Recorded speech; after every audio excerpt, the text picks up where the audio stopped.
ডলারের উচ্চ মূল্য, ব্যাংকের উচ্চ সুদহার এবং ত্রুটিপূর্ণ বাজার ব্যবস্থায় সংকটে পোল্ট্রি শিল্প।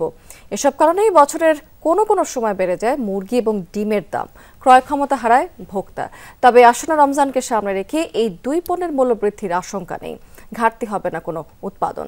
সকালে ফিশারিজ অ্যান্ড লাইভস্টক জার্নালিস্ট ফোরামের উদ্যোগে পোল্ট্রি খাতের সংকট এবং সম্ভাবনা নিয়ে আলোচনায় বলা হয়েছে যে কয়েক বছরে এই খাতের উৎপাদন ব্যয় বেড়েছে 52 ভাগ, কিন্তু সেই তুলনায় পণ্যের দাম কিন্তু তেমন বাড়েনি।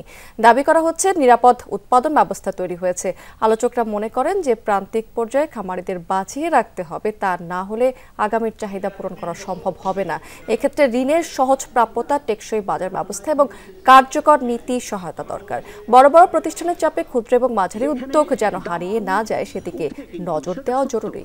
দাম কিন্তু কমে, আসলে বেশিরভাগ খামারই কিন্তু আসলে ঝরে পড়ে, ক্ষতি হয়ে লস করে, সেটা মার্কেটের কারণে, ম্যানেজমেন্টের কারণে। ঈদের 2 দিন আগে সবকিছু জিনিসের দাম বেড়ে যায়, এখন মানুষ বেশি কিনে, তো ওই 2 দিনের জন্য তো আমরা এক্সট্রা প্রোডাকশন করতে পারি না।